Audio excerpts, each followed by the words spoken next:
À suivre dans ce journal, les moments forts de l'actualité à Paris et en Île-de-France. Que faut-il en retenir? C'est dans un instant.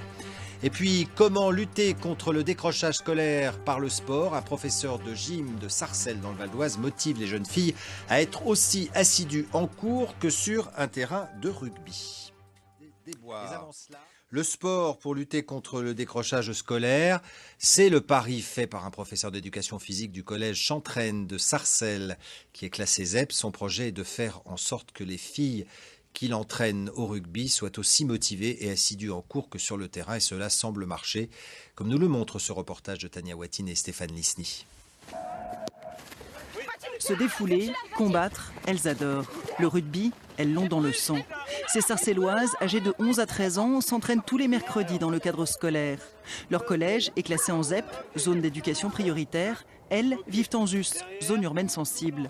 En octobre, elles iront une semaine en Angleterre pour assister au mondial de rugby et participer à un tournoi amical.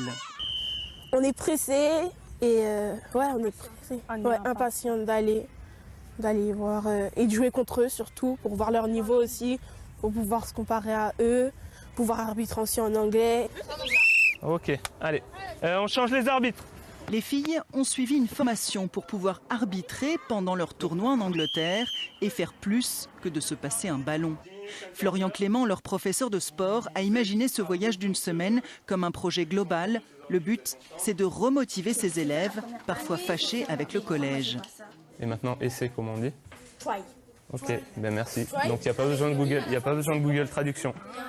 Le projet vise à orienter un petit peu et utiliser cette motivation qu'il y a pour le rugby au sein d'un projet ambitieux pour essayer de faire pour essayer de raccrocher les élèves aux apprentissages en maths, en anglais, en français, parce que pour présenter le projet, il faut savoir s'exprimer, il faut savoir écrire. 2 heures par semaine, après les cours, les 20 rugby women préparent leur voyage. Aujourd'hui, elles peaufinent leur vocabulaire d'arbitrage en anglais. Placage, c'est plate. Progressivement, leur comportement change. Plus assidus en cours, plus motivés, moins turbulentes. Avant, j'étais plutôt passage. Et comme avec le rugby, si on est passage, on n'y va pas l'année prochaine, je me suis calmée. Mais la motivation d'un professeur pour aider ses élèves ne suffit pas. L'autre nerf de la guerre, c'est l'argent.